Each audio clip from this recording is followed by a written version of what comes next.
Welcome everyone to Color Commentary. We are your Pauper commentators, Michael Petchik and Adrian Guarzales. How's it going, Adrian? Pretty good, Mike. How are you? Doing great. It's, spring. Got nothing to complain about.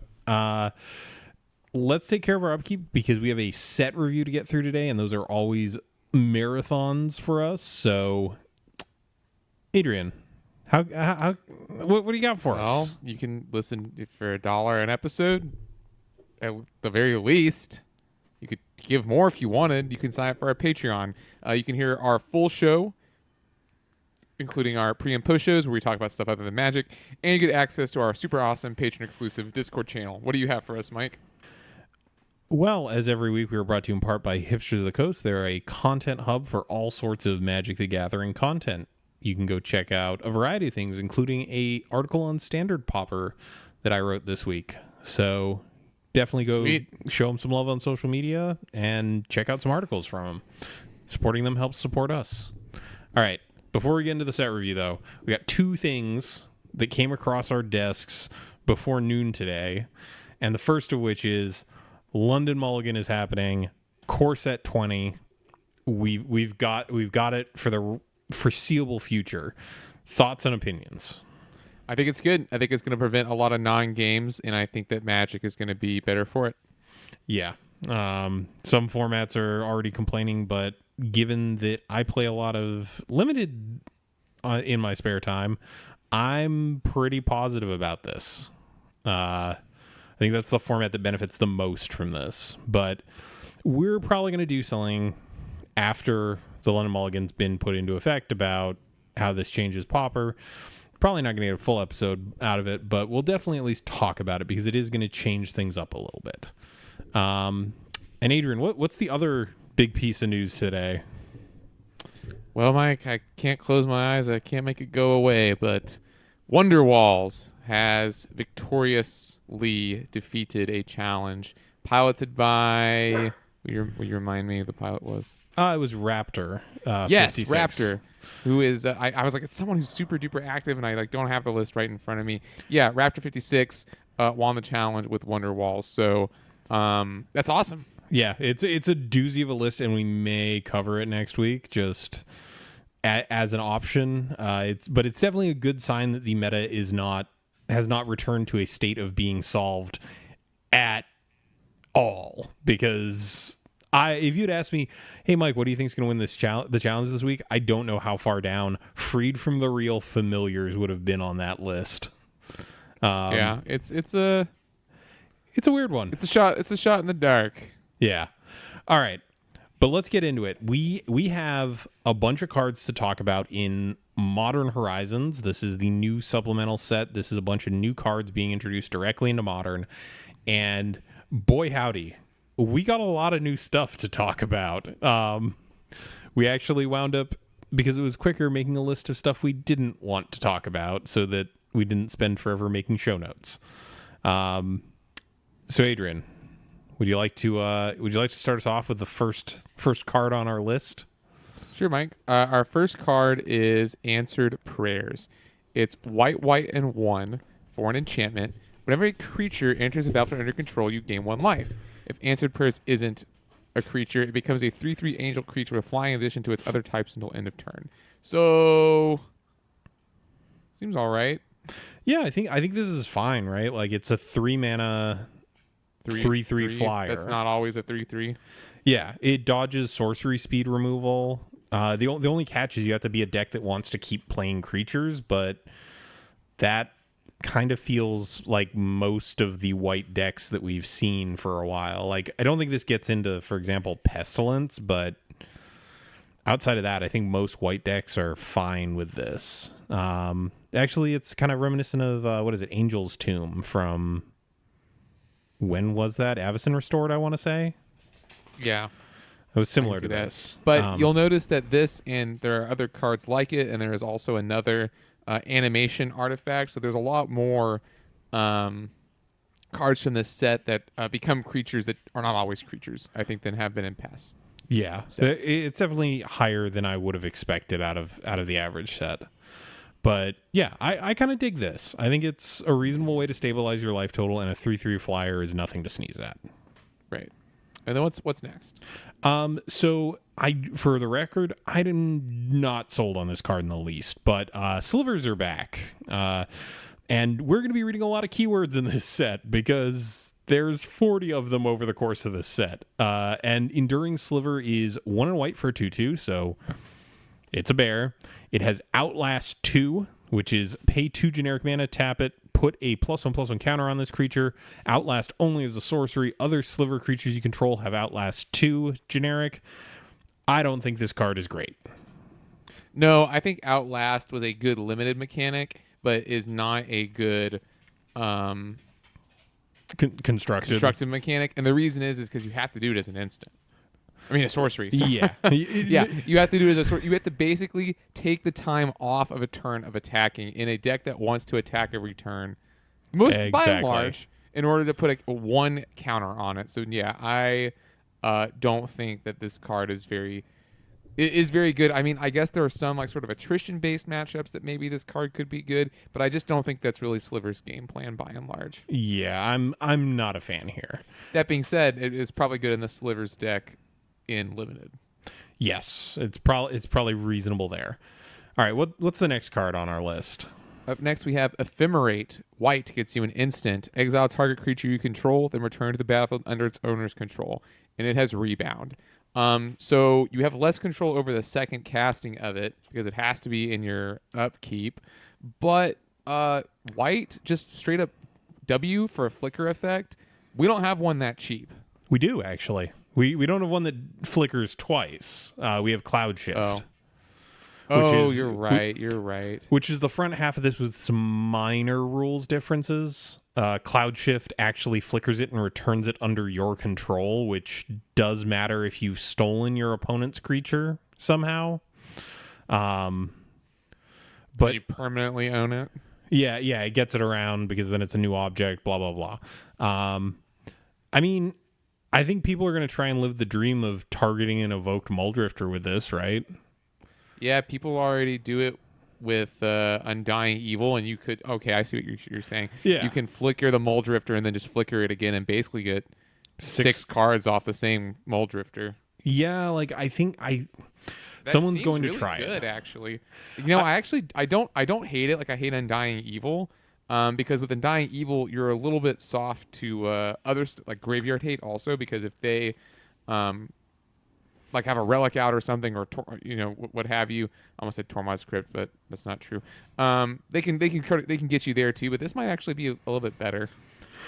Yeah, I think this is like a fine, interesting effect, and while I'm not going to say the words strictly better, almost always better than Cloud Shift, so welcome inclusion to the format at the bare minimum. Yeah.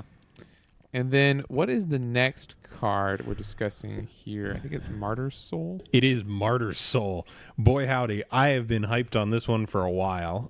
So this is 2 and a white for 3/2, which is uninspiring on face value. It has Convoke, so you can tap creatures to pay for its mana cost. And it then has a great line of text here.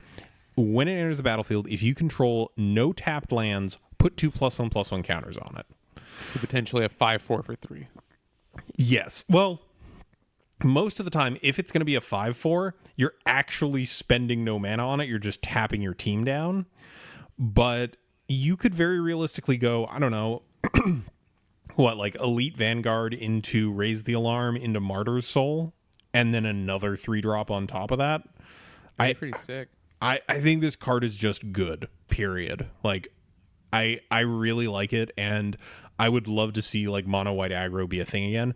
Also, it's not the worst if you just play it at cost. Like, sometimes you'll just get to convoke this out with a summoning sick thing and save a mana on it.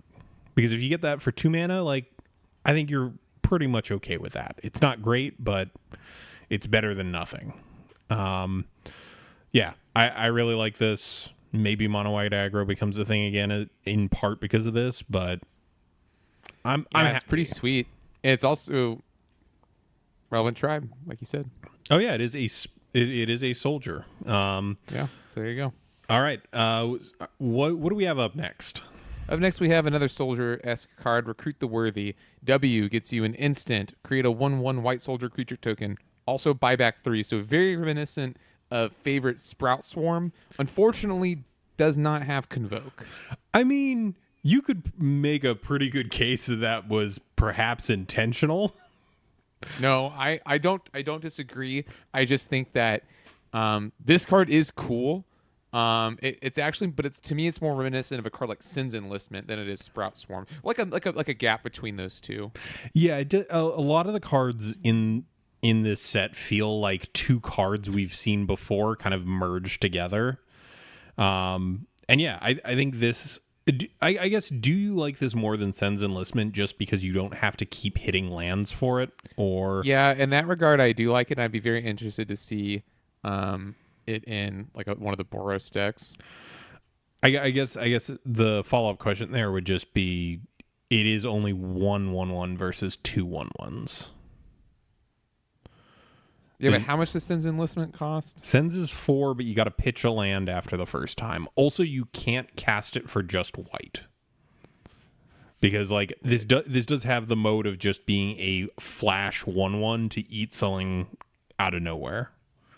Yeah, I think this card's a little more versatile, but I wouldn't say, like you mentioned earlier, I wouldn't say one is strictly better than the other. I think they both have uses. They're strictly different. You're right. That's the term for it. What's our next card, Mike? Reprobation. This is 1 and white for an enchantment aura. Enchant creature. Enchanted creature loses all abilities and is a coward creature with base power and toughness 0/1. A craven coward. I love that they decided to bring back the cowards mechanic for this. It's appeared on like one card and they finally have other payoffs for it. It's a silly little touch, but I think this card is fine. It is not Journey to Nowhere, but it does a reasonable impression of it. Yes, they get a chump block out of the creature still, but it shuts off abilities. It makes it a 0/1. I guess like if your opponent's really big on equipment or enchantments, like if you somehow got this onto a Boggle, like they could still just suit it up. But if you really need Journey to Nowhere number 5, I guess. Yeah, that's what Mike and I were sort of talking about. It's probably less good than Journey for numerous reasons, but I think it's also, I think you're right. I think it's good Journey number 5. All right, what do you have next for us? Next, we have Rock's Veteran. 3 and a white gets you a 2/4, so not great, but it does have Battle Cry, which means that whenever it attacks, each other attacking creature gets +1/+0 till end of turn, and when it attacks, you tap a creature. So Territorial Hammerskull was already seeing a little bit of play in some decks. This costs extra, but you also get the Battle Cry, and it's a soldier. Yeah, I mean, again, like there's a bunch of tools here for a mono white aggro deck should someone choose to try and make this work, and I think this is a fine top end. Like getting a buff on your team every turn, like just imagine like cast this, you've got some amount of board presence, swing out with this and your other creatures, and then what is it, Guardian's Pledge mid combat? Like that's pretty big game. Yeah, I like the Rocks Veteran. It's not flashy, but it does what it needs to do. What we got next? We have Segovian Angel, another in the long line of what can we print on a 1/1 for 1 to make it playable. In this case, it's Flying and Vigilance. I'm not the biggest fan. Oh, well, it's all right. It's all right. Yeah, I think you could do. I think you could do worse than Flying and Vigilance. So, do you like this more than Healer's Hawk, which was this with lifelink instead of Vigilance? Yes. Okay. I think that's fair. My only complaint is like I don't know where this would fit, but 1/1 Flying Vigilance for 1 is a reasonable rate. I was going to say standard Pauper. Never mind. Yeah, no, this one skips standard Pauper. It's a little odd. All right. What do we have next here? Up next, we have Soul Strike technique. 1 and a white gets you an enchantment. Enchant creature. Enchanted creature gets +1/+1 and has vigilance. When enchanted creature dies, manifest the top card of your library. I mean, that's a lot of text. The card does a lot. It kind of replaces itself, so you don't get 2 for 1 as bad, but I think it's on the weaker end on the enchantment spectrum. Like, I don't think you're putting this into boggles or anything. I don't think you're putting it into boggles, but like maybe you could toss it into like, again, a mono white aggro deck. It's not stellar, but just like flipping the top card of your library into a 2/2 and maybe being able to flip it up at a later date is okay. I'm not thrilled by this, but it at least attempts to like negate the fact that you had to play an aura, which is an inherently risky thing in a game of Magic. Yeah. And then I think our next card is Fairy Seer. Yep, that is. So this is 1 mana for a 1/1 with flying and something I think is considerably better than Vigilance. When it enters the battlefield, Scry 2. Great. So I love this. I do too. I was envisioning the fairies deck becoming more of a truly fairies deck, because this plays very well with Spellstutter Sprite and Ninja of the Deep Hours. Yeah. I mean, Scry 2 is...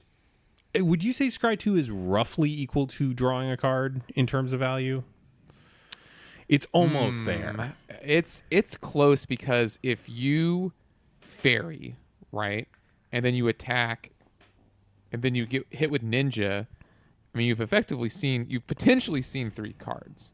Yeah. And then you get to play the fairy again. So I think alone it's obviously much better than Fairy Miscreant, but I think drawing the card is probably better most of the time. I don't know. I think you want to play 4 and 4 though. I think you just play full up 8 fairies, and then your spell starters get so much better, and your ninjas get better too. Yeah, I think this is a slam dunk for the format. It just, every bit of this is fine. And comparing this to Segovian Angel, this is the clear winner in my mind. It does exactly what the blue deck wants to do. It's a tribe that supported it common. Just checks all the boxes. Yeah. What do we have next here? Up next we have Iceberg Cantrix. Cancrix? I don't know how to pronounce this. It's a crab. Snow crab.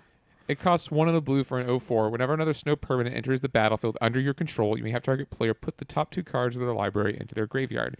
So this is very much shades of the Hedron Crab, which is Hedron Crab a common? I feel like it is. Hedron Crab is an uncommon, actually. Okay, never mind then. So yeah, I'm surprised I didn't know that. So yeah, we finally have Hedron Crab in Pauper. So Blue Mill decks rejoice.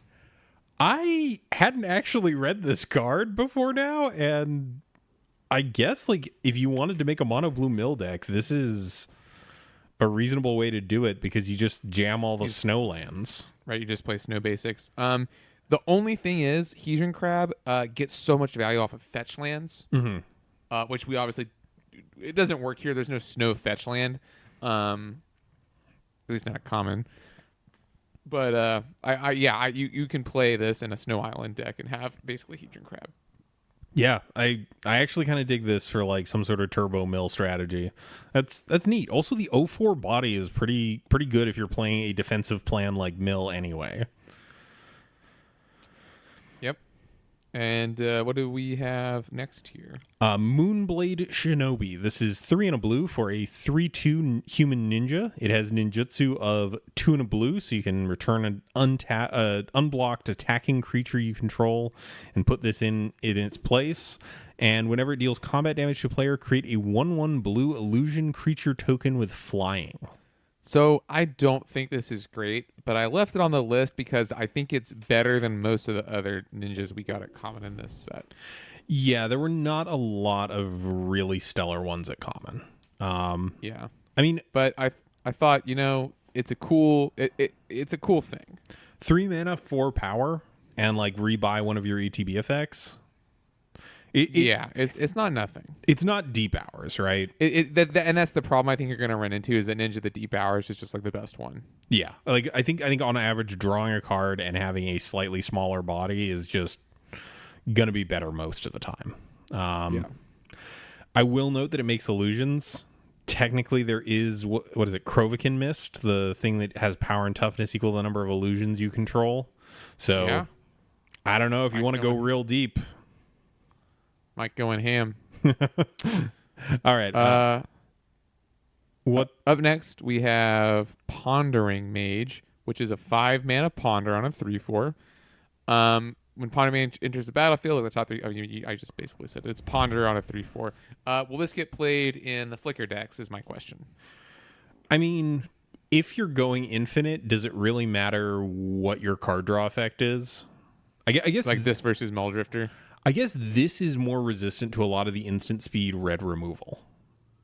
Because Yeah, it can only get got by like Galvanic Blast. yeah, that is a nice upside. Like that 3/4 body is pretty substantial. And I guess like if you're a combo deck, is Ponder better than just rip 2 off the top? I have to imagine it is, right? Yeah, the card selection is nice. But if you're, like you said, I don't know, the raw card draw might be better. Yeah, because once you're infinite, both of them redraw your library. So Right. I guess for the setup, and it does, for what it's worth, it does cost blue. It doesn't have the option to be evoked in. Yeah, you're right. The more I think about it, the more I think Muldrifter is probably just better for those decks. It probably is, but I would not be dreadfully surprised if this showed up in one of those lists. I could be completely wrong. I have not put in time with like the Familiars Flicker deck. I definitely don't think this is a Tron card for what it's worth. Yeah, I agree with that. So what do we have next? We have a gorgeous piece of art on Reign of Revelation, which is 3 and a blue. Nils Ham. Oh, is that a Nils Ham? It's a little bit more grounded than most of his pieces. Yep, it is a Nils Ham piece. So this is 3 and a blue for an instant, draw 3 cards, discard a card. So this is, what is it, Sift? At instant speed? Yes. Sift, draw 3 cards, discard a card. Yes. Yeah, I mean, it's net 2 cards, but seeing 3 is real nice. Instant speed is solid. I guess my main thing is like, what deck wants this? Are you thinking this is a like Tron thing? Yeah, Tron's just sort of the default for things. What's the card that Tron sometimes already plays? You're thinking of compulsive research? Yeah. Is it better than compulsive research? I mean, it's not that much harder for a big mana deck to cast this. It is instant speed, which is really nice, and you can discard any one card versus it having to be a land. I have a feeling you'd still probably discard a land a reasonable amount of time if you're on a Pulsa Marasa build, but yeah, I could see it there. Just big old card velocity. Yeah. All right. What do we have next for card draw and selection? Scour all possibilities to get Preordain back into Modern. 1 in a blue gets you Scry 2, draw a card, flashback 5. I gotta imagine Preordain is just better since we can play it. I think Preordain is better in decks that don't want to cast 8 Preordains.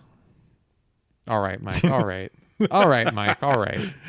So I see this as something where if you want to go really late and you're okay with not hitting a Preordain turn 1, perhaps a deck with a bunch of tap lands in it anyway.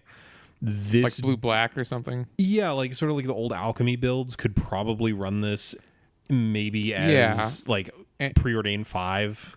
And you could always discard it and like use it later. Yeah, like it the flashback on it means it's not dead if it gets milled or discarded or what have you. And it's not that much slower. That said, like, you probably want to max out your Preordains first before you touch this. Sure. All right, next up, we have Smoke Shroud, which I argued for when we were determining what we were going to talk about. This is 1 in a blue for an enchantment aura, enchant creature. Enchanted creature gets +1/+1 and has flying. And when a ninja enters the battlefield under your control, you may return Smoke Shroud from your graveyard to the battlefield attached to that creature. Adrian, you didn't like this. Why? I just like what is this ninja tribal deck you're playing where you're recurring this a lot and you want to give it flying? I don't know. It just doesn't Well, seem very strong. so here's the thing. If you put it on a ninja, it means you can get in and get your other ninjas into the battlefield. And when this falls off, it just gets slapped back on that ninja. I think it's a neat piece of Oh, tech. I see. You can put it on a ninja. Uh-huh. And a ninja, your ninja. You can put it on anything, get in for damage if they don't have flyers, and ninjutsu insulling, and it gets the smoke shroud put on it. I see. Okay, that's stronger than I thought it was. Yeah, like I don't think this is great, but I think it is very cute.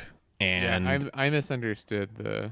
yeah, it's a weird one. I definitely had to sit with this for a second, but I like, and also it does give you this weird thing where if your opponent goes to block and they don't block your ninja with plans of like using a removal spell on it, if they don't use that removal spell during attackers and kill it then, the thing's unblocked. You can just swap in a new ninja, fizzle the spell, and smack them.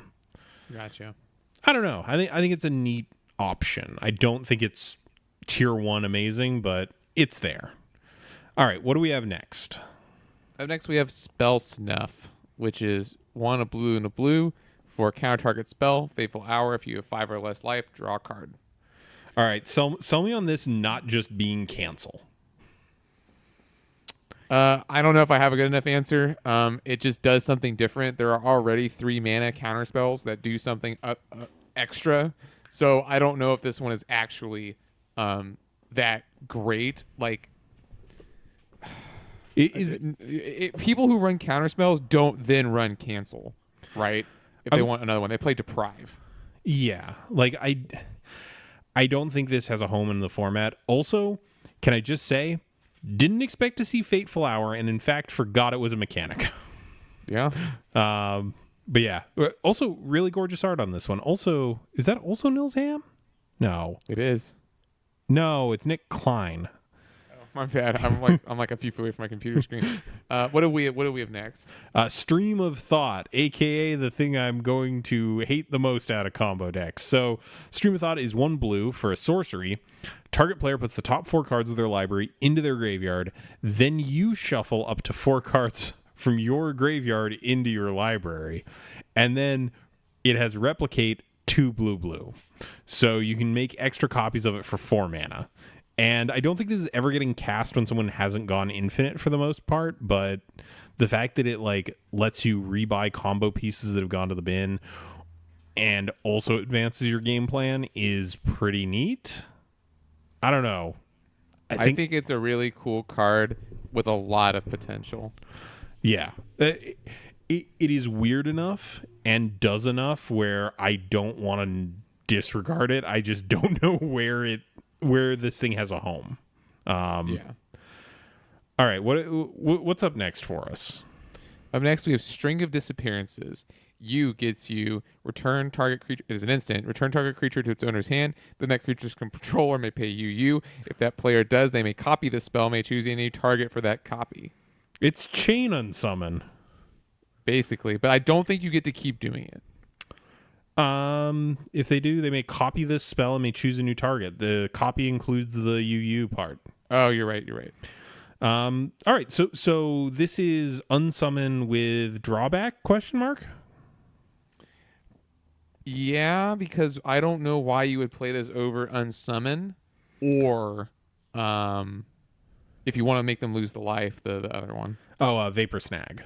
Yeah, thank you, Vapor Snag. The only thing I could think of though is like you can technically target your own thing as like a rescue effect, and then pay the blue. Like if you have 3 blue up. Oh, and then bounce one of their things too. Okay, yeah, like I like that. I don't think it's great, but that is a line you can take. It's flexible. Yeah. Also, gorgeous art on this one. They I gotta admit, they kind of knocked it out of the park with this set art wise. Yeah, I definitely agree. All right. Up next, we have Windcaller Aven, which is 4 blue for a 4/3 flyer with cycling for a blue. When you cycle it, a target creature gains flying until end of turn. So the only reason I left it on this list was because of the last part. The being able to jump something without it being counterable. Yeah, I don't know. I just thought that was interesting, but I think there's a lot of these like cycle creatures, and I think by and large they're not very good. Yeah, I didn't see any that really thrilled me. What do we have up next? Up next, we have Winter's Rest. 1 in a blue gets you enchant creature. It's no enchantment, also, so hey, crab. When Winter's Rest enters the battlefield, tap an enchanted creature. As long as controlling this no permanent enchanted creature doesn't untap during its controller's untap step. The reason I included this is because we already play cards like Narcolepsy and Pauper, so this is a similar effect, albeit a little bit more restrictive. It's a little bit more restrictive, but that restriction isn't like breaking. Like playing Snowlands is usually, for the most part, the thing that's restricted it so far is just they're kind of expensive. So I do like the fact that this does mean it never untaps. You don't get into those weird states where, like, if the thing has a tap ability on it, you are still getting your opponent still has a window to do it in response to the retap trigger. Yeah, I dig it. I can get down with it. I also this was another one where I had just read this as like a limited card, and I was like, well, that seems a little janky, but yeah, if you just get to put in as many snow lands as you want, it's not really hard to turn on that second clause. All right. And I think next we have Changeling Outcast. We do. Changeling Outcast is black for a 1/1 changeling, so it's every creature type, and it can't block or be blocked. Why is this one on here? Purely because of the mono black, like 14 swamp deck. It's like another 1-drop that is unblockable, but I don't think it's very strong. All right, yeah. I can see that. I don't think that deck is good. That's just the reason I left it on here. All right, fair enough. The next What's one, next? Defile. So I think this card's actually very good. B gets you an instant. Target creature gets -1/-1 till end of turn for each swamp you control. Boy, howdy. That's pretty good. So the only point, only on like turn 1, pretty much, could you possibly cast this and have it be worse than Disfigure? Right. Yeah. Like, yeah, from there on out. It's a strong card. Any deck that plays... Well, Disfigure, you can play in the blue-black decks, but like in mono-black, I think this just replaces it. Oh, sure. Like in mono-black, this is straight gas over it. Honestly, like even a blue-black deck with a decent amount of swamps in it, if this routinely would be... I guess like the times where it's not useful, it just feels miserable. I guess if you were base black, I would say play this. Yeah, it's solid. But yeah, and this is kind of Scred in black almost. So that's like it's similar. The comparison is certainly there, but it doesn't count every snow thing on the battlefield. Right. All right. Next up, we have First Sphere Gargantua, which I'm gonna spoil something for you here, and listeners at home, go pull up an image of this card. There's a typo on this. It's missing a period after the first line of text, and it has been bothering me for the past 3 days. I see yeah. It's just, I'm never going to be able to unsee it now. No, I can't either. So this is 4 black. It is a 5/4. When it enters the battlefield, if you draw it, when it enters the battlefield, you draw a card and lose 1 life. And then it has Unearth for 2 and a black. So if it's in your graveyard, you get it back for a turn. It gains haste, and you exile it when you're done with it. My fantasy was that you would discard it to something like Faithless Looting, and then you could unearth it, hit your opponent for 5, and draw a card. Ooh, very spicy. Very spicy. So that's where I was going when I left this on here, because I don't think 5 mana replacing itself. 6 I think we already mana. have a card like that. Yeah, I think we already have a card similar to this. So we got Tidebearer Giant in the last set that is 5 and a black for a 4/5. But I'm looking for a way to abuse this unearth. Not abuse, you know what I mean? Like cheat it out, kind of. I kind of dig that. Like this as sort of a ball lightning that cantrips is kind of neat. Yeah. I dig this. Also, it's I like the design aspect of it, where it is a nice fusing of Phyrexian Rager and Phyrexian Gargantua. It's just a little bit of each of them. Yeah, no, super cool. If you can bin it early, I guess, yeah, go for it. Dome someone for 5 on turn 3. Have fun. What do we have next here? Gluttonous Slug. 1 and a black gets you an 0/3 with Menace and Evolve. No amount of salt will save you is the flavor text. So the Menace and Evolve is interesting. Realistically, I don't think Mono Black can evolve this too many times. But I think that the card design is very interesting. What I like about this set too is they put mechanics on cards that don't normally have them. Evolve is a Simic mechanic. Yeah. So seeing it here on a black creature, it must be the only black creature with Evolve on it, the only blue-green creature with Evolve. So I just thought, that's kind of interesting, and maybe there is something here, especially as a 2-drop. You can play with First Sphere Gargantua. Just curve that exactly. Just curve that bad boy on out. I think it's interesting. I think this is more of a limited card, though. I don't think you're going to be able to get this really huge in constructed. Yeah. Next up, we have Headless Specter, which is 1 black for a 2/2 with flying, and it has Hellbent. Whenever Headless Specter deals combat damage to a player, if you have no cards in hand, that player discards a card at random.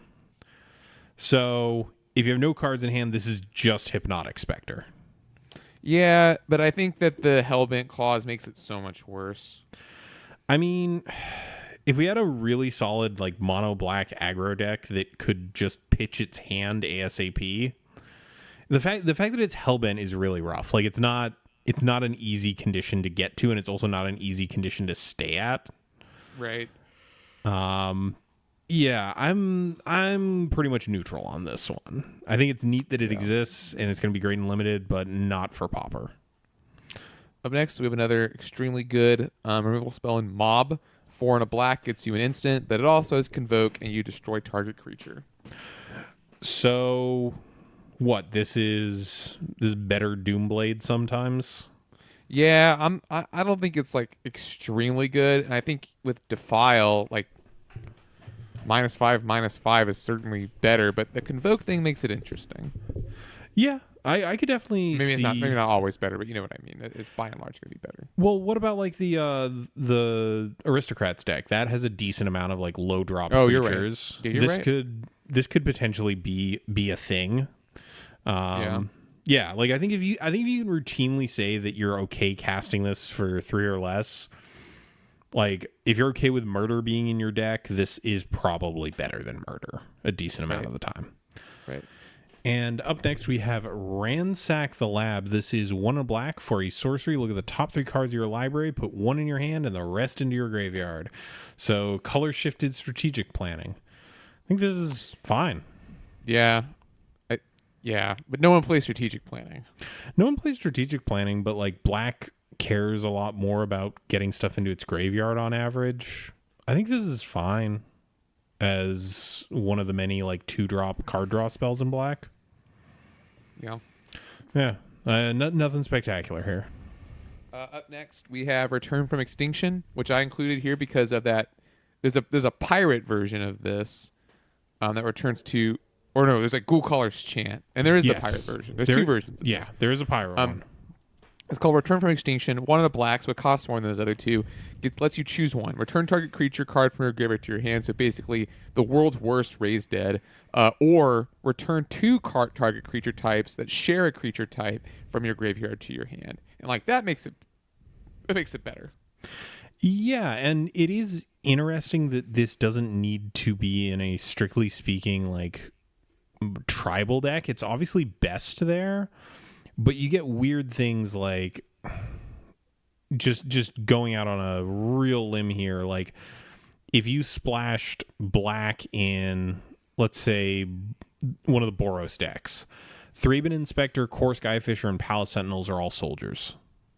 I think this is tricky because it reads like it should only fit into tribal decks, but it actually has a little bit more application. So it's definitely something where if you're already playing black and you want a type of recursion, check your creature types, because this might be a reasonable thing. I'm not a big fan of the fact that the fail case is just Raise Dead, but I think this is more okay than people realize.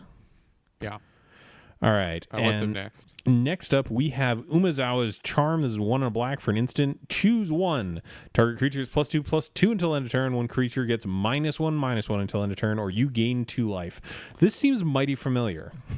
Yeah, it's Umezawa's Jitte, but you only get to use it Once. Are any of these modes worth 2 mana? I just, the thing is, no. I don't really think that they are, but I'm willing to be wrong because of the variety that charm type cards bring to the game. But no, I actually think this card is pretty weak. One of the things that made Jitte so strong was because it stored counters on the artifact. It's and repeatable. It did it whenever you dealt combat damage. Yeah, but like, yeah, sure, that's good too. But since the charges are stored on the actual equipment, you can just move it around, right? Like, it's not like if they killed the creature, you lost the charges. So yeah, I don't. So yeah, I think that this card's actually pretty weak. Yeah, I am not a fan of this. Let's move on from this less than charming example. What do we have next? Ayo. Ward-Eye Witch, which is one that one of our patrons specifically want us to talk about. 2 and a black gets you a 3/2. Whenever Ward-Eye Witch or another creature you control dies, scry 1. Yeah. I mean, is it better than Viscera Seer? I think it's different than Viscera Seer. Is it strictly better than Viscera Seer? It is not. That's not what that word means. And you're just doing this on purpose. I know. I'm not a fan of this, if we're being completely honest. I think that 3 mana 3/2 that fundamentally does nothing on its own is not a rate I'm super happy about. And making it so that when your creatures get removed, you get a little bit more card selection is not doing it for me. I don't think this has a home. And I'm not sure what kind of deck could be built around it. I think it's an interesting take on like a Viscera Seer style effect, but I don't think it's that great. Yeah, I don't either. Just was wondering. I think the card is cool, but yeah, I think that if you're in the market to do this, there are already other cards that do it a little bit more efficiently. All right. Next up, we have Bladeback Sliver. This is Tuna Red for 2/2 creature Sliver. Hellbent, as long as you have no cards in hand, Sliver creatures you control have tapped. This creature deals 1 damage to target player or planeswalker. I like this because it gives a little bit more reach to Slivers. Right? And that's really it. And it gets around like weirdness with prismatic strands where like you can ping them for half of the damage on your turn, half on theirs, and put them in weird situations. I dig this. It's a neat one. It's cute. I wish you didn't have to be Hellbent for it, but like I could say that about pretty much every card with Hellbent printed on it as a mechanic. Yep. All right. What's up next here? Bogarden? Dragonheart. 2 and a red gets you a 2/2. Sacrifice another creature until end of turn. Bogarden Dragonheart becomes a dragon with base power and toughness 4/4 flying and haste, which I think is really the key component here. So this is kind of the red aristocrats payoff card we were looking for, because people want Rakdos aristocrats to be a thing. Well, here's suddenly a reason to do that, because you can have a 4/4 flying evasive haster. Yeah, 4 power is a lot. That's nothing to sneeze at. And I guess what are you imagining this in? Because I guess we did just get Grim Initiate, which gives us a token. I was thinking specifically of Grim Initiate, but maybe you don't want it in that deck because you don't want to compete with the black cards. I mean, maybe you could be a red green one. It's just really nice to have a card that is not black that is a sacrifice outlet. And it's great that this costs no mana either, so you can just kind of what I meant. Yeah, if you've got a token hanging around, just slam this down, sack something into it, and swing with a hasty 4/4. That's pretty decent. I can dig this. I can get down with this. Next up, we have another card that I think is also pretty spicy. We got Fists of Flame, which is 1 in red for an instant. Draw a card until end of turn. Target creature gains trample and gets +1/+0 for each card you've drawn this turn. I immediately thought of, is it Blitz? Yeah, that's exactly what I thought of. This is also one where I was guilty of misreading it. I thought this was just a pump. It didn't realize it gave trample as well. Is this better than Temur Battle Rage? It's certainly worse now that Gush isn't in the format. That's a good question because Temur Battle Rage will give you double strike. Temur Battle Rage will give you double strike, But this why draws not, you a why card. not both? Yeah, this draws you a card, so why not both? You could also play it in that mono red Immolating Soul Eater deck. Probably, although I don't think that deck's very good at drawing cards, especially with Git Probe gone now. You're right. But yeah, like I kind of dig this. It gives you a reason to play some of the more high card velocity card draws. Like this likes what do you call it? Faithless Looting a lot more than it likes Preordain, for example. Yes. So I think that's a neat angle for this. I'm not sure. I think most of the time Temur Battle Rage is just better than this, though. At the end of the day, Yeah, I agree. All right, what do we have next? We have another 3-mana land destruction spell, Geomancer's Gambit. Destroy target land. Its controller may search their library for a basic land card, put on the battlefield, and shuffle the library. Draw a card. So it's like in Pauper, it might not be very good. I mean, people hate playing against Tron. That's true. And that's a deck that does not play very many basics. I mean, you could even conceivably bring this in against Affinity. Like, it is just a cantripping Stone Rain in that matchup. That's true. Yeah, I think this is fine. I'm not thrilled by it. I'm not unhappy about it. I think it's just good. Anything else? No, I think next up is Goblin Champion. It is. This is a red for a 0/1 haste exalted. So I think this design is interesting, but not particularly good. Yeah, because right, you play this. It's a 1/2 with haste for a red. But the issue is like all the red aggro decks that want a 1-drop haste creature generally aren't attacking with just one thing. Right. They want to attack with multiple things. So yeah, I think it's cool, but I think it's ultimately a miss. Agreed. What do we have next? Goblin War Party. 3 in a red gets you a sorcery. Choose one. Create 3 1/1 red goblin creature tokens. So already not as good as Hordling Outburst. Or creatures you control get +1/+1 till end of turn, and you can entwine it for 2 in a red. So for the cost of 8 mana, 7 mana, I can count. You get 3 2/2s with haste. Also, all your other stuff gets haste and pumped. Oh, all right. I don't know how I feel about this card. I want to say it's not good, but it seems cool. I think the numbers are all just slightly off on this for what it does. Like if it made less goblins but costed less, I'd feel better about it. I don't know. There's just everything's off by like 1. Yeah. Just doesn't quite fit. I would have if this was a Trumpet Blast in haste, I would like this. What do we have next? Next up, we have Igneous Elemental. It is 4 and 2 red for a 4/3.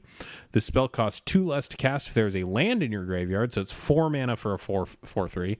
When it enters the battlefield, you may have it deal 2 damage to target creature. Is this our Flame Tongue?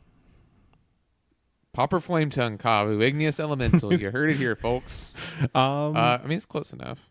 I mean, this feels okay.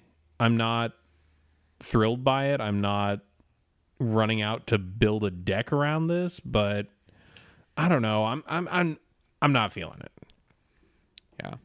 And then I seem to have left Magmatic Sinkhole on the list, although I don't know why.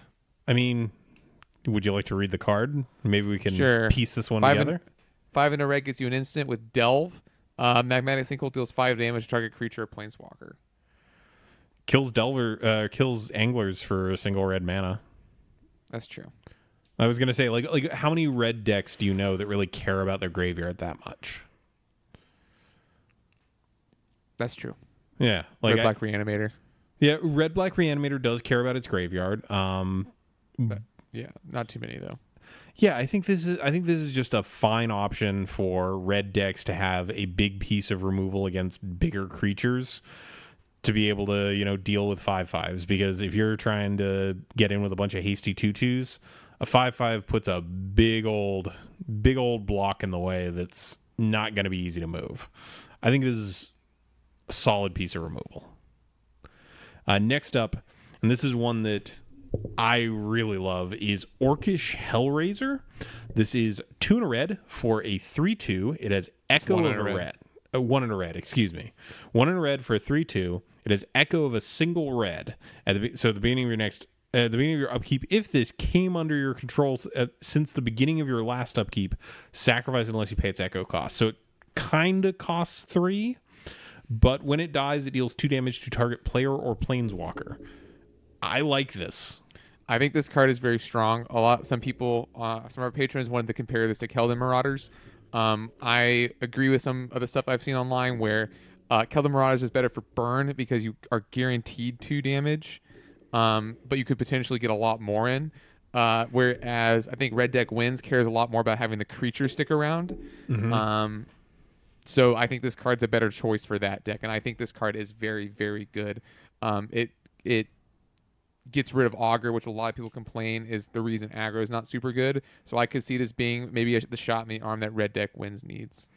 Yeah, there's a lot of things I like about this, and the fact that it's uncomfortable to remove this. It can, like, you can just kind of run it into something if your opponent's at a low life total and guarantee that it gets 2 damage through. The fact that it eats Auger is really nice. I'm very high on this card. I think it is very solid, and I especially like it in a deck that has a decent chunk of 1 and 2 drops, with the thought here being that you're going to pay the Echo for it on your next turn. If you hit a land if you hit this on turn 2, right, and you either play a land on turn 3 and cast a 2-drop, or don't play a land and play another 1-drop, this feels a lot better. I think like that Echo cost is a real cost, but it's not one that's super difficult to build around. Next we have Shenanigans. Yes, Shenanigans. An awesomely named card. 1 in red gets you destroy target artifact. Sorcery. So not quite Ancient Grudge or Shatter even, but it has Dredge 1. So is this better than Ancient Grudge? I think if you're planning, well, for one thing, it's mono red, right? Yes. Like, that's good. I think if you are planning on destroying more than 32 artifacts, then maybe it's better. But here's the thing. We already have Shattering Spree, which is the replicate one. Shattering Pulse. No, we also have Shattering Spree. Shattering Spree is an uncommon, my man. Wow, I just don't know anything about this freaking format. Shattering Pulse is the buyback one. I think that's the closest thing we have. No, you're right. I'm wrong. Yes, we have Shattering Pulse. We have Gorilla Shaman for, affinity. But we have Smash to Smithereens. But I think the Dredge is interesting and will go in decks that already want to dredge. But I feel like, I don't know, it's just like another option, right? Yeah. Because with Ancient Grudge, typically if you can Ancient Grudge 2 of Affinity's lands, they can't do anything anymore. Mm-hmm. So, the I don't know. Maybe this has a home in a slightly slower deck that needs an answer to something like Affinity, because you blow up 2 of their lands, and if you're not quick enough to kind of do that to get somewhere before they have a chance to draw into more lands, it's nice that you can then go, oh, okay, you're getting lands again, cool, I'm going to dredge this instead. Like, I like the fact that it gives you that option of, I need to just keep blowing up artifacts for a few turns. Okay, cool, I can now go back to my regular scheduled stuff. All right, I need artifact removal again. I think this is neat. Also, dredge on a red card is a little weird to me. Cool. All right. What's up next? Next up, we have Spinehorn Minotaur, which is Tuna Red for a 2/3, and it has double strike as long as you've drawn 2 or more cards this turn. I'm pretty neutral flavor about text it. says, if you think twice, I'll cut twice. Yeah, it's not very good. I just like that reference. Okay. I got to chuckle out of the flavor text. What do we have next? Viashino Sand Sprinter, which is actually a lot like Ball Lightning. 1 a red and a red gets you a trample and haste, 4/1, so not a 6/1, but a 4/1. At the beginning of the end step, return Viashino Sand Sprinter to its owner's hand. So it doesn't get sacrificed, but it also has Cycle R. So would you say this is a small lightning? Sure. Oh, come on. At least groan for the bad pun. I don't even know. I don't even get it. It's ball lightning, but it's smaller. It's Oh, a small I get lightning. it now. Okay, I get it now. that wasn't obvious to me, Mike. I like this. It seems good. It seems good. I like the fact that if your opponent suddenly gets like reasonable blocks for this, if it survives and returns to your hand, you can always just cycle it away. Yeah, I like the cards with cycling because they're never dead cards. Yeah. I guess my question is this better than something like Goblin Heel Cutter in a red aggro deck? So I was thinking about that too because Goblin Heel Cutter also takes out a blocker, which could conceivably get more damage through, and it's I mean if you were playing it in a not mono red deck, it's easier to cast. It's 2 red. Yes, that is also true. But yeah. I thought this card was neat. I think this card is very neat. I'm definitely excited to play this in Pauper Cube, but we'll have to see. I don't know. 4 damage is a lot. It is. That's a rough one not to block. This also does eat Augers for what it's worth. All right. Next up, we have the Frostwalla. It's Did we cut that one? No, we didn't. Oh no! It's just much less good than I thought it was. Oh, did you misread this thing? I thought it was like Basking Root Walla. No, it is not. It's a 3 mana. It's a 3 mana 2/2 version of Basking Root Walla that requires snow mana. It's like actual Root Walla. It's not good. Like there's Basking Root Walla, but then there's actual Root Walla. Yeah, this is the bad one. It's okay. We all get excited about stuff when we think it's good. How about you take the next thing then? So let's just move on from the Frostwalla. Up next we have Mother Bear. 1 and a green gets you a 2/2, so Grizzly Bear, but more. 3 green. Exile Mother Bear from your graveyard. Create 2 2/2 green bear creature tokens. Activate this ability only time you get cast a sorcery. So you get 3 bears for the price of 1 bear. I mean 3 bears for the card of 1 bear. Yeah. I don't know if this has a home, but that's a lot of bears. It's neat. Yeah. And we've seen this ability before, right? We've seen like takes on this in Shadows over Innistrad. So I don't think this is a home, but it's a neat effect to see. The fact that you can't like recur this ability is kind of the killer for it. Like the only place I can think of that maybe kind of wants this is something like Tortured Existence, but the fact that it exiles itself is just a deal breaker. Yeah. All right, this next one. Let me tell you the good word of Marasa Behemoth because you were not high on this card. So this is 4 green for a 5/5 with trample. Not great. Actually worse than Colossal Dreadmaw, the standard big old beefy boy for standard draft sets. Marasa Behemoth, though, gets +3/+3 as long as there is a land card in your graveyard. So if you have 1 land in your graveyard, this is a 6 mana 8/8 trample. I think that's a lot easier to enable than people might think. I don't know, man. That's a lot of stats for 6 mana. It's big stats. It's just a big boy. Anything else on this big old boy, or you ready to go to the next one? I'm not a huge fan, Okay, but I understand. Enough. I'm glad you're happy. Yeah. Up next, we have another card that is cool, but I don't think we'll see a lot of play. Rhyme Tender. 1 and a green gets you a 2/2, and you can tap it to untap another target snow permanent. Is there a snow permanent that I'm forgetting about besides lands that we'd Phyrexian Ironfoot. No. It's playable in Pauper, and it doesn't untap by itself. I'm just telling you. No. I'm telling you. Phyrexian Ironfoot is a common? No way. Dude, I've been wrong twice now about whether or not a card was a common or an uncommon. Phyrexian Ironfoot is an uncommon. Oh my goodness. Dude, who am I? That's 3 for 3. You've just been off tonight, and at least that one you have the justification of that was one of the sets with like very unclear rarity symbols. But yeah, I mean, I guess this is technically an Arbor Elf for any land in a snow deck. Yeah, but not amazing. All right, let's talk about something that is really good in Pauper. It is actually good. Savage Swipe. 1 green, sorcery, target creature you control gets +2/+2 until end of turn if its power is 2. Then it fights target creature you don't control. So, do you know any decks that have like a large dearth of like 2/2s in them that maybe want to get rid of a blocker?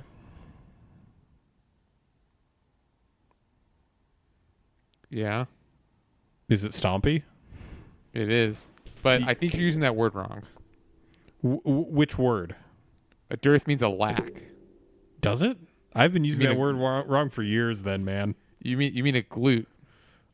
A glut. I see if you're wrong about that too. Okay, you're right. It is a glut. All right, I'm wrong. We're both wrong. Regardless, this lines up really well with the bodies that are already present in Mono Green Stompy and clears the way, gets you in for 4. It's just good. This is just a good card. Yeah, it's a great card. Will it put Stompy back on the map? I'm not sure, but it's a good card. It's at least a step in the right direction, right? Like, this is a sight better than some of the fight spells they've played in the past. Actual pit fight. Actual factual pit fight. All right, what do we have next here? Next up, we have Spring Bloom Druid. 2 and a green, excuse me. Gets you a 1/1. When it enters the battlefield, you may sacrifice a land. If you do, you can get 2 basic lands, put them on the battlefield tab, shelf your library. So it's Hero with a 1/1. Yep. A 1/1 that happens to be an elf. What do we think about that? So I've spoken to Kendra, who I trust on all things elves. She likes this card. She thinks that the fact that you're running so few lands, the deck thinning will actually matter a little bit because you're just kind of getting that last little bit of land out of there. And the fact that it's an elf, it also gets you your island if you're still on the Distant Melody plan. The fact that it's an elf, it counts for all your elf matters stuff. I see the line. I don't know if this is going to pan out to be like the optimal option for land tutoring in that deck, but I could see it. Up next, we have Tornado. 2 and a green gets you an instant, destroy target creature with flying, or you can cycle it for 1 and a green. Is this actually main deckable? I just feel like green doesn't have a lot of problems getting rid of flying creatures, so I don't think they need it. I would main deck it. Yeah, it's neat to see, right? Like, cycling versions of cards that are sideboard cards are certainly more main deckable. Whether they're actually main deckable is a different question. Let's move on to Tree Folk Umbra, though. So this is 2 and a green for an enchantment aura, enchant creature. Enchanted creature gets +0/+2 and assigns combat damage equal to its toughness rather than its power, and has totem armor. If enchanted creature would be destroyed, instead remove all damage from it and destroy this aura. So where do you see this?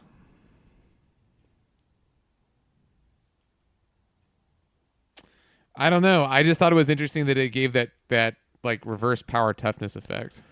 I mean, I guess you could you could just slap this on an Auger or Bolus and just go to town. But I don't think it's not like a great enchantment or anything. No. I mean, I see what they're doing with it. It's neat. Let's move on to this next one though. Treetop Ambusher. 1 and a green gets you a 2/1. It also can dash for 1 and a green. Whenever it attacks, target creature you control gets +1/+1 till end of turn. This is mostly here not because I think it's good, but because it's another like pie break where it's like a green dash card. Yeah, I like dash as an ability. I don't think this is really dashing into anyone's decks. You dashed my dreams. All right. Next, we have Trumpeting Horde. This is 2 green for a sorcery. Create a 3/3 elephant creature token with rebound. So you get 2 3/3s for 4 mana. I don't think there's a deck for this, but man, does this put Elephant Ambush to shame from back in the day. Because that was this card. Yes, it was an instant, but it had a flashback of 8. This one, you just get it for free. I don't know. It is a card. Yeah. Well, how about you take this next one so I don't have to look at it anymore? I really hate this one. Fine. Up next is Twin Silk Spider. 2 and a green gets you a 1/2 spider with reach. When it's battlefield, you get another 1/2 green spider creature token with reach. Pre-number spider. Twin Silk. Green spider creature token. What did I say? Oh no! I'm saying this is like Penumbra Spider, but you get it beforehand, so it's a pre-Numbra Spider. Oh God, Mike, you and the puns tonight. What's Yeah. the next card? Weather the Storm. This one's a freaking pun too. That was just a pun on its own. I didn't even work for that one. Yeah. So this is 1 and a green. It's an instant. It just says you gain 3 life. Storm. This is an elves card. You can avoid the storm. So this is an elves card. You have your big combo elves turn. You play a million elves. You play your distant melody. You play more elves. Blah blah blah. We know how this goes. Weather the Storm then just goes, all right, cool. You're on burn. No, we're not doing this. Not today.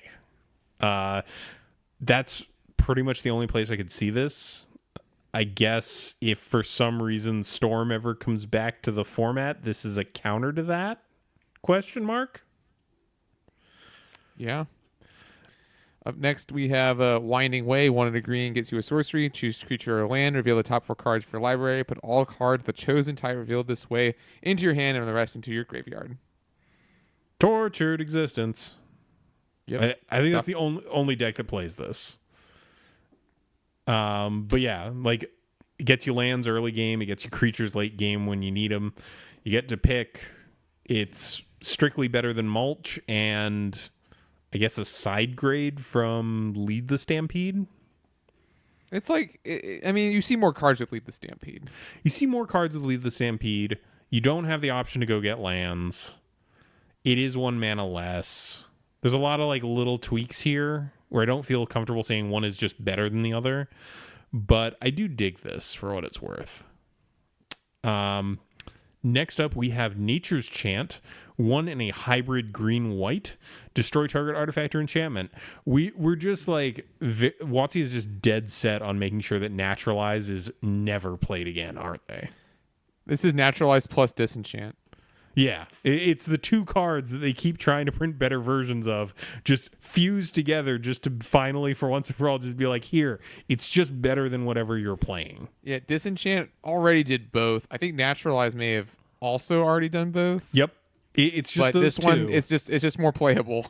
Yeah, if you're in white green, like just play this. It is a colorless Disenchant in your deck. Yeah, I think again, just kind of a. I guess it's not quote unquote strictly better because like it gets hit by more protection, but like most of the time this is just better. What do we have next? Arkham's Astrolabe. Astrolabe. Snow. 1 snow mana. It's a snow artifact. When Arkham's Astrolabe enters the battlefield, draw a card, 1 tap, add 1 mana of any color. So it's Prophetic Prism for snow mana. All right. So to be clear, snow mana is any mana that is produced by a snow permanent. So snow lands and technically this both produce snow mana. Where does this go? Yeah, because the initial thought is to put it into the Boros Metal Crafty type decks, but those decks don't play a lot of basics. So do you go up on basics to make sure that you have a 1-drop cantrip rock instead of a 2-drop? I don't know if it's worth it. I legitimately don't know. So I guess my gut would be is if you're playing any of the cycling lands, swapping them for this. It makes all of your cantripping as part of the Skyfisher circle a little bit cheaper. And maybe that's enough to offset the fact that you don't have the cycling lands anymore. This is, I think, the most difficult card for me to evaluate because I have no idea where this fits, if anywhere, but I know it's good if you can reliably cast it. Yeah, same. Yeah. And for folks at home who aren't fans of Tron will not play this, or at least it really, really shouldn't. You're safe. They didn't get a new toy. Next up, we have Fountain of Ichor, which is 3 generic mana for an artifact. It taps to add 1 mana of any color, so it's a manalith, but it also has 3. It becomes a 3/3 dinosaur artifact creature token and creature until end of turn. Do you like this better than Guardian Idol? I like Guardian Idol a lot more than this, actually. Why is that? 2 mana rocks, I think, are just better than 3 mana rocks a lot of the time, even if it's producing colorless. And taking less mana to activate is also an added upside. But this creature's also bigger. This creature's also bigger, but not by a huge margin.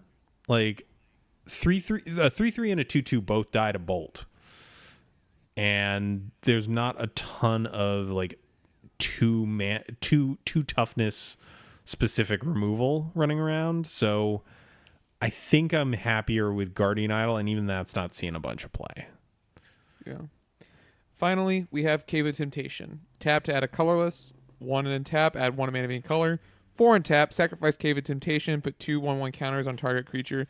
Activate this ability only anytime you can cast a sorcery. So this is going into Tron, right? It's just better than Painted Bluffs. I was going to say, if you ding-dongs thought we were getting out of this set review without something for Tron, think again. Yeah, this is just better than Unknown Shores, Painted Bluffs, and Shimmering Grotto. I don't know how frequently you're ever going to see this activated, but I think you just play it because sometimes you'll be able to just go, oh, by the way, my Crusher is a 10/10 swing. Yeah. Like, it's good. Yeah. It's not a huge or graceful upgrade. It's just better. Play it if you're playing Unknown Shores, etc. All right. So that rounds us out. What a set. It's good. Yeah. I was surprised. Like, this does... I know there were a couple of Magic designers who referred to this as being like a Planar Chaos 2 or a Future Sight 2. And it really does feel like that. There's a lot of funky stuff here. And there's a lot going on, yeah. Yeah. I think that's the biggest bit. Just the... Like, I mentioned it earlier. There's like 40 keywords in this set. And it is just a mess on some of these cards. Where, like, I don't know if you saw, what is it, In the Throes of Chaos or whatever it is, the one where it's just 2 keywords on an instant or on a sorcery. It's just Cascade, Retrace. That's it. Like, almost the entire card is reminder text. But yeah, I like the decision to release a set like this. They definitely got to play around with a higher power level. There's a lot more stuff in here where I'm like, ooh, that's neat. Maybe that'll see play. So, Wizards, polite golf clap to you all. You did a great job on this one. I'm very excited to see this, especially in a post-Gush world. Me too. It's awesome. All right. We've been going at this for well over an hour. Would you like to take us out of the show, Adrian? Sure. Thank you all so much for joining us today. This podcast is brought to you by the support of our patrons, especially at Tuna Hero. Please consider supporting us if you like the show. Check below this video in the description of this podcast for details on where to find us. We'd like to remind you, if you listen to this on a platform with reviews, they're always appreciated as they boost our visibility. If you've got a deck list or idea for a topic, you can contact us either via our website or you can email us directly at colorcommentary@gmail.com. Special thanks to my LGS Pats Games, Mike's LGS JP Comics, and of course L. You can find our theme song Quantitative and other great tracks over at soundcloud.net/ELLELLELL. Until next week, this is Adrian and Mike signing off for Color Commentary.